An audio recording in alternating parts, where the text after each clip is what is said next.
Au nom du Père et du Fils et du Saint-Esprit. Amen. Que la paix et la joie du Christ ressuscité soient toujours avec nous tous. Chers amis, je vous salue encore une fois dans le nom de notre Seigneur Jésus. Aujourd'hui, nous allons parler sur la fin de cette vie, la fin de la nature, la fin du monde et la fin du cosmos. Vous êtes toujours avec moi, Marie-Louise Omomalalongo.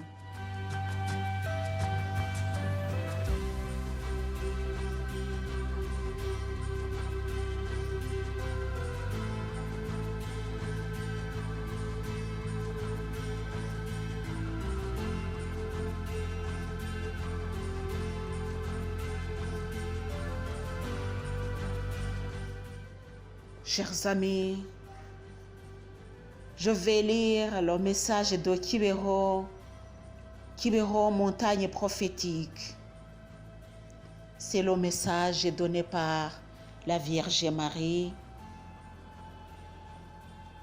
toujours dans le cadre de nous aviser avant que ça arrive.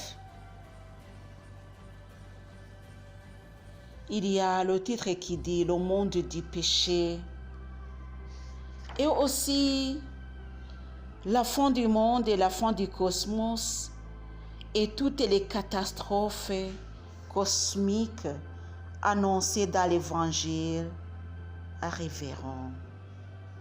Disons, le monde mourant, le monde du péché, c'est le monde. Parmi les nombreux prophéties de Kibeho, nous pouvons vous faire remarquer l'une qui a été citée par un journaliste belge qui, de Bruxelles, est venu à Kibeho et après son retour en Belgique, l'a cité dans le journal Événement. Cette prophétie se manifeste de temps en temps pendant les apparitions d'Agnès, de Nathalie et du petit berger Segataja et se clarifie comme suit: la fin de cette vie, la fin de la nature, la fin du monde, la fin du cosmos.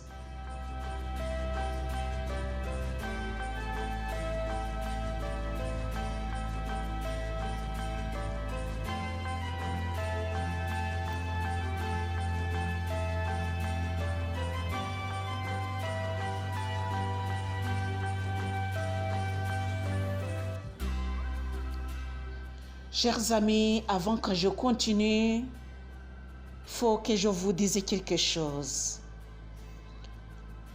Ce livre que voici a été écrit avant l'annonce ou bien ce que l'Église a dit à propos des apparitions de Kibeho. L'Église a déclaré 3 apparitions, donc les 3 voyantes, c'est Nathalie, c'est Agnès, non, c'est Marie-Claire et il y a une autre, je ne me rappelle pas très bien. En tout cas, ils sont à 3. Il y a Agnès ici qui n'a pas été déclarée par l'Église. Il y a aussi Segatache qui n'a pas été déclarée par l'Église. Moi, ce qui me concerne aujourd'hui, c'est de vous annoncer ce qu'on a écrit le jour ou bien dans le temps des apparitions. Nous allons continuer. Ce n'est pas la voix de Kibeho qui nous annonce la première fin du monde. Beaucoup d'autres bénéficiaires des apparitions et beaucoup de prophètes d'aujourd'hui pour le monde de demain ont déclaré: pendant leur extase, la fin du monde. Surtout la sœur Catherine Emmerich, Thérèse Neumann, Saint Melchior du XIIe siècle, Marie-Julie, Nostradamus et beaucoup d'autres. Le troisième secret de Fatima, qui se trouve encore dans son enveloppe fermée à Rome, semble concerner cette prophétie. Et l'enveloppe a été déjà ouverte, nous savons déjà ce qui est écrit, ce qui n'est pas loin de ce qu'on dit ici. Au sujet du secret de Fatima, beaucoup d'auteurs ajoutent ceci, peut-être avec quand et comment le secret a été révélé.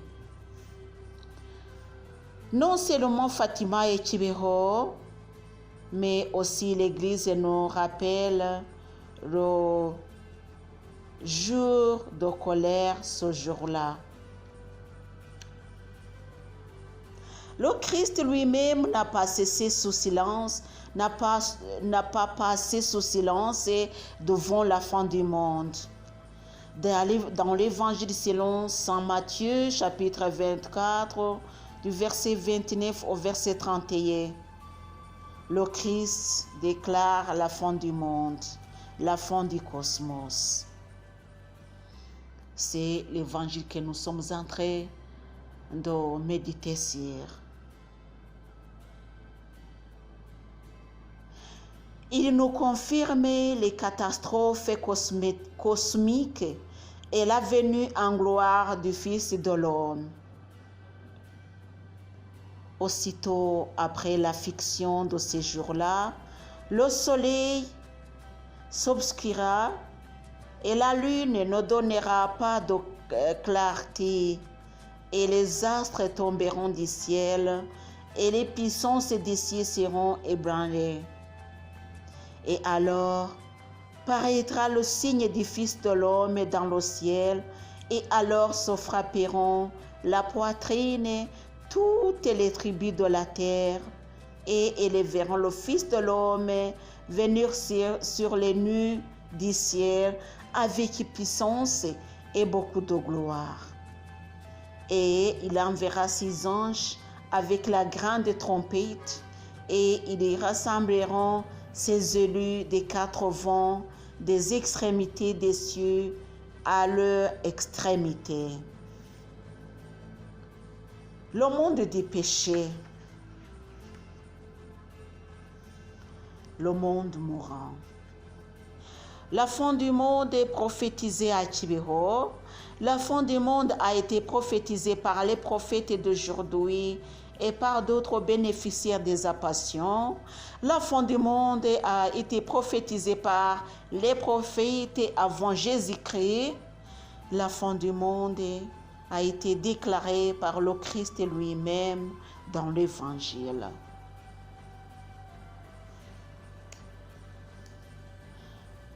Continuons l'évangile de Saint Matthieu, chapitre 24, verset 32 au verset 51.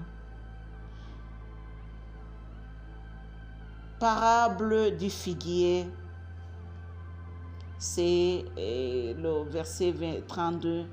Du figuier, apprenez cette comparaison.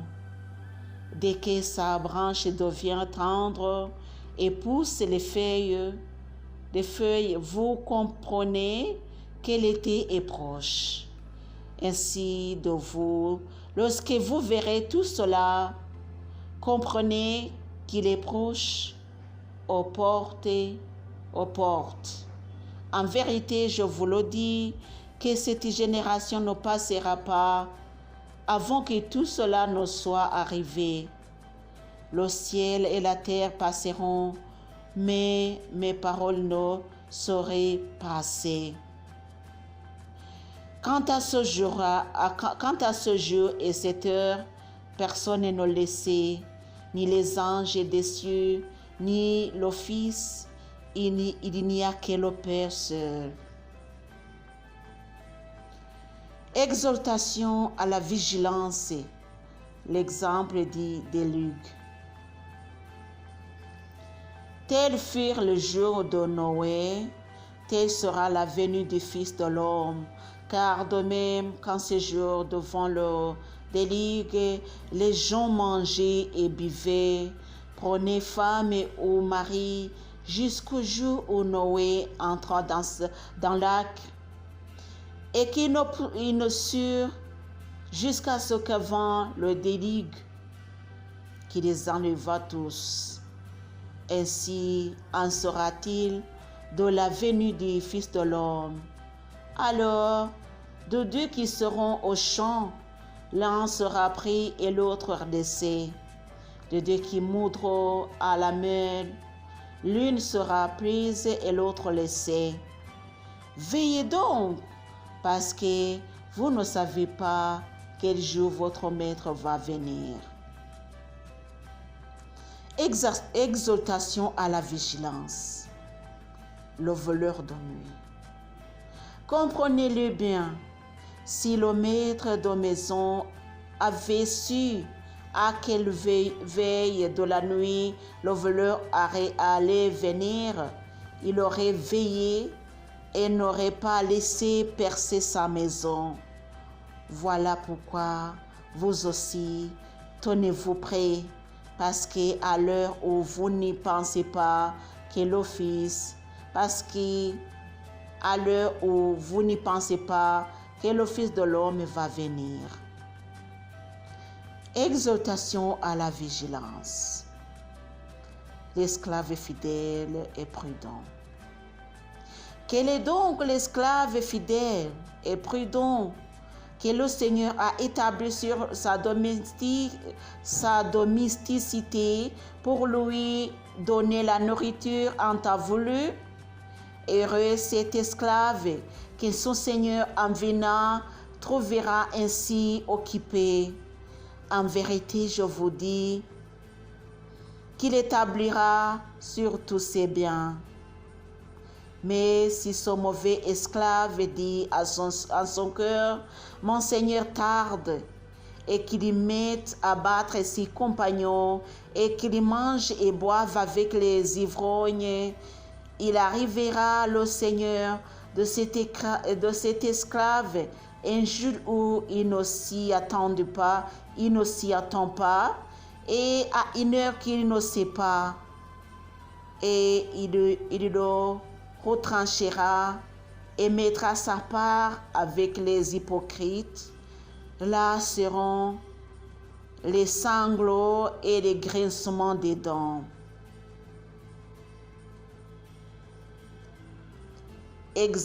Exhortation à la vigilance. Les vierges sages et les vierges folles.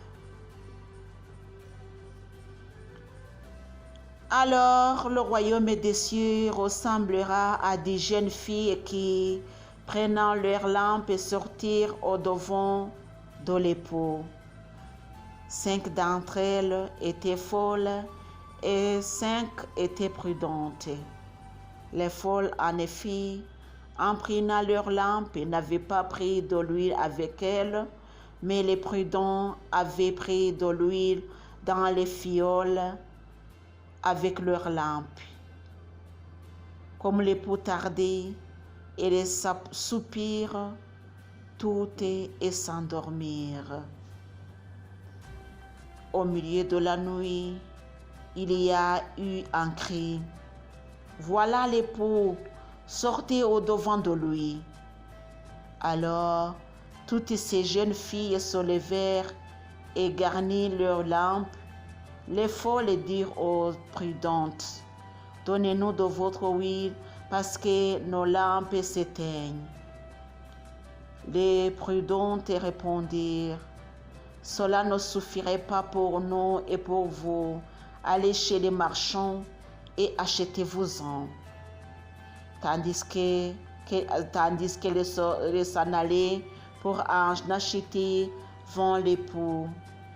Et celles qui étaient prêtes entrèrent avec lui dans la salle des noces.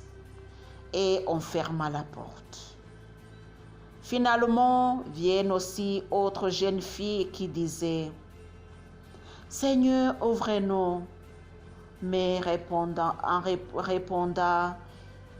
il dit, « En vérité, je vous le dis, je ne vous connais pas.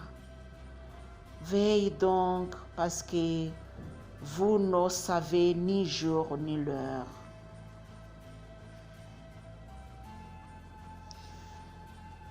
C'est le message qui nous concerne aujourd'hui, le monde vieillissant.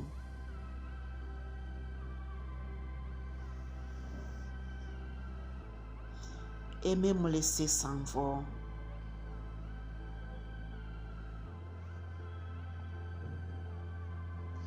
Après la fin du monde. Notre Seigneur nous a réellement certifié que la fin du monde arrivera, qu'il arrivera le dernier jour, le jour du dernier jugement, et que lui-même reviendra pour juger les vivants et les morts. Alors, après ce jugement, le monde ne restera que comme carte blanche de souvenirs pour l'imagination des esprits justes qui y auront vécu. Chers amis, aujourd'hui, nous allons nous arrêter par ici et je suis sûr et certain que vous avez entendu. En français, on dit « À bon attendeur, salut ». Au nom du Père et du Fils et du Saint-Esprit, Amen.